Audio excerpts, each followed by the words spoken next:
I recently put out a video titled, That's Not Love, That's a Trauma Bond. And this specific video got quite the reaction on every single platform I put it on. The short form version, people are going, oh my goodness, that's crazy, that's me. And the long form version, people are saying, oh my goodness, that's definitely me, for sure.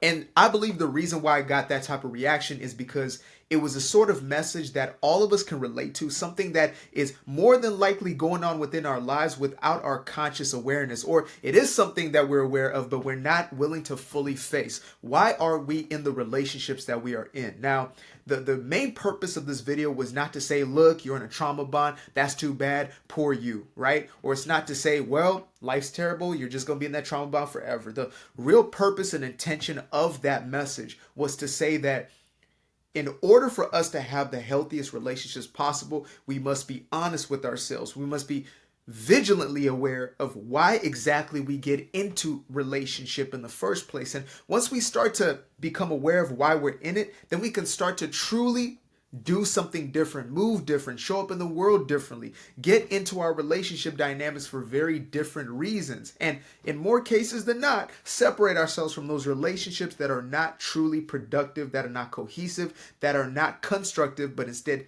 destructive. Now, that being said, today I wanted to get into the subject or deeper subject of, are you bonded by love or are you bonded by trauma? Now, when I say love, or when I use the word love, I'm not saying this in respect to romance, right? Or as the Greeks would call it, eros. They got 4 different versions of love. One is eros, which is like an intimate love, which is like a partner love. I'm not just necessarily talking about that type of love. When I say love, what I'm talking about is having the best will or the best intention for the other person, right? That is my best clinical definition of love, is having the best intention or wanting the best for self or wanting the best for another individual. Clear cut, simple as that. And the highest good for another person or the highest good for yourself, right? That's love. Whereas trauma is oftentimes based in brokenness, based in neediness, the lack of having needs met in a certain space in our lives or in a multitude of spaces within our lives. And that then manifests into us going out and seeking validation externally, going out and seeking approval of those around us, etc., etc., etc. And so that being said, is the relationship that you are in, whether it is an intimate relationship, familiar relationship, it is a friendship, is it rooted in love or is it truly disguised and rooted in trauma? Now, the easiest way to pinpoint, or the place that we can all start without having to do this deep dive, is to simply look at, what do I relate with this person about? Like, what do I go to this person for? What do they come to me for? What do we do in relationship to one another? And if you say to yourself, okay, every time I see this person, I'm going out to the club, I'm going out smoking, I'm going out drinking, I'm going out partying, it's quite obvious that it is rooted in trauma. However, in some cases, it might not be so simple, might not be so straightforward. You might have to dig just a little bit deeper, not too deep. We ain't getting all the way down into submarine levels. We are just getting a little deeper, just skimming the water a little bit. And what you'll start to see is, okay, if I am always talking about, troubles in our lives, if I'm always talking about the bad things that have happened, or, my victim complex is always being reinforced in that relationship and vice versa, that is a relationship rooted in trauma. Quite literally. I mean, think about it. If every time I'm having a conversation with you, I'm bringing up how terrible life is and how bad things are and, oh, you won't believe what happened to me today, whether it's complaining, whether it's gossip and slander, whether it's just, straight up pessimism, that is a relationship based in trauma. Now, I'm not specifically saying that if you have conversations about, negative aspects, that means that's a trauma bond. What I'm saying is, if that is the foundation, that is the basis of that relationship. And in more relationships than not, that's exactly the case. In more relationships than not, you are having conversations, you are relating to one another on the basis of what is going wrong or what has gone wrong. You're basing your relationship off of the traumas that you've had, quite literally, right? If you base this off of childhood and what y'all both went through, etc., that is the most classic definition of a trauma bond. And so, again, this takes a bit of honesty. It takes a dose of truth and reality. And like they say, the truth hurts, but eventually it will set you free. But at first, it's going to be a real bitter pill. And the bitter pill that you got to swallow in this moment, if you truly want to be set free from these trauma bonds in your life that then become these very toxic relationships that only reinforce your victimhood, that only reinforce the story that you've been telling thus far in your life, that has brought you the very same situations, circumstances, and interactions, the very same patterns that you're trying to break from, but you continue to reinforce. The only way you can break free from that is to start to develop a relationship first with yourself, and then with the external world, which is only a mirror of self, from a state of love, from a state of desiring the very best. Now, one of the go-to phrases or creeds or mottos that I use is treat yourself like you would treat an infant, right? Treat yourself like you would treat a child. Treat yourself like you would treat a plant. Treat yourself like you would treat a pet, right? Make sure that when you are having this relationship with yourself, the way in which you're relating to yourself is with the same kindness, the same consideration, the same thoughtfulness, the same attention, the same admiration, the same love as you would an infant, a baby. Now, unless you are some sort of psychopath or you are at least on that spectrum, most of us would think to ourselves, if I had a baby, I want the very best for that child. Now, are we perfect? No, but we would all pretty much want the very best for our infant, for our toddler. We would do anything for that child. You know, and Mama Bear and Papa Bear would kick in and you would literally do anything for that child, if you know what I mean. I think you catch my drift. And so if that's the case, then would you allow that child to be exposed to gruesome acts, right? Let's say, would you put that child in front of a television where people are beheading one another? Like, would you do that? My best guess is absolutely not. Would you have that child consuming some sort of music or whatever it is that is derogatory?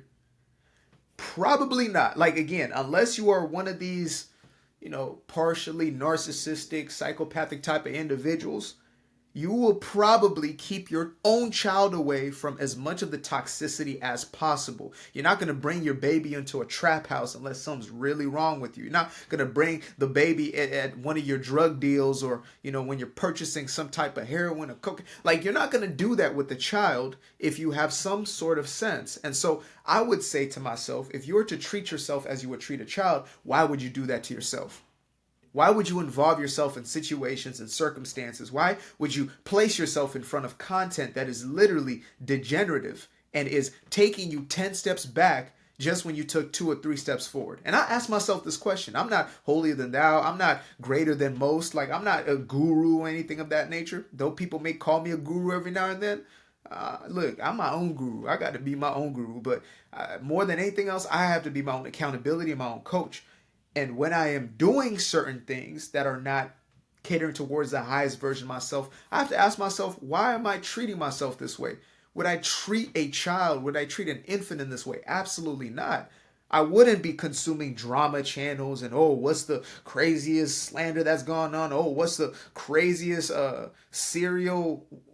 I can't say that word on YouTube anymore, but you catch my drift. You're watching all kinds of things. You're feeding your mind all kinds of toxic messages, reinforcing the very same traumas of the past.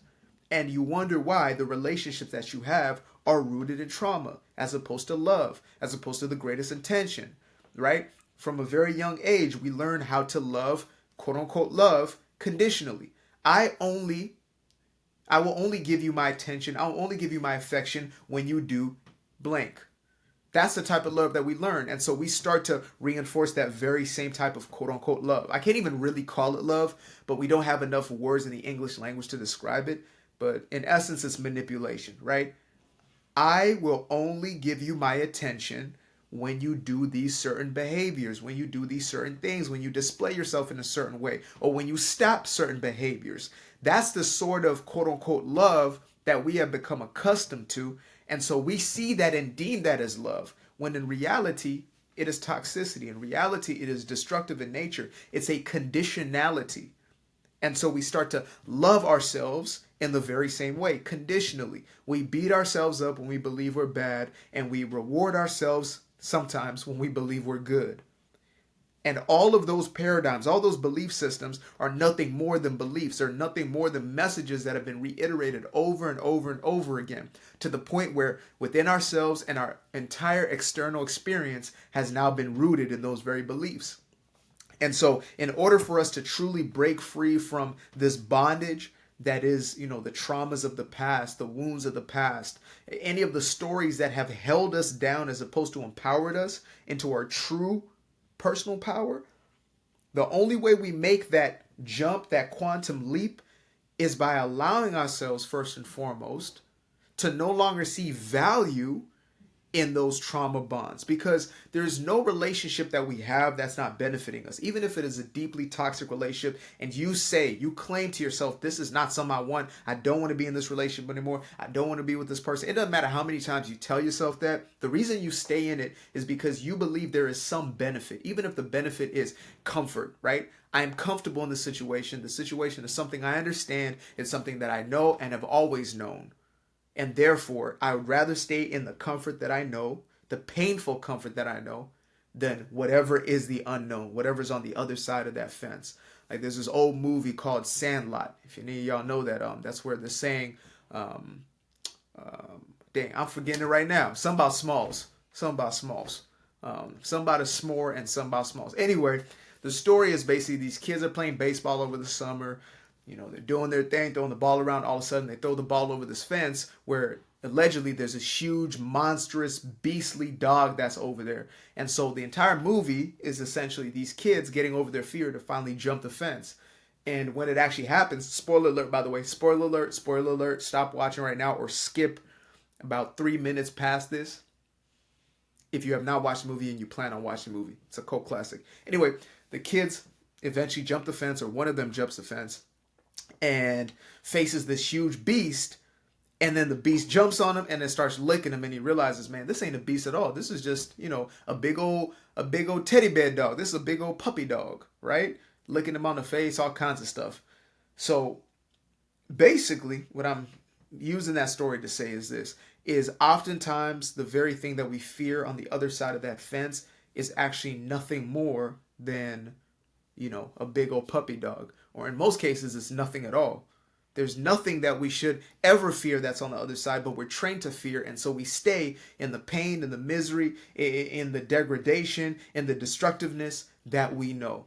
And so again, in order for us to transform, we have to come to terms with this, and we have to take the steps necessary to break free from this. Now, if you are an individual who is looking to break free from the cycle, not somebody who is interested, but somebody who is truly dedicated and determined, committed to breaking this cycle, make sure to book a one-on-one consultation with me to see if you are right for my program. Now, that first call is going to be a breakthrough. We're going to get through as much as we can possible, but leading from that, following from that moment, we're going to see if you are right for me, I'm right for you, and we can truly have a long-lasting new relationship with yourself. So if that is you, make sure to go to the description below, click on the link to my Calendly, book a time, book a day that works for both of us, and let's get into it.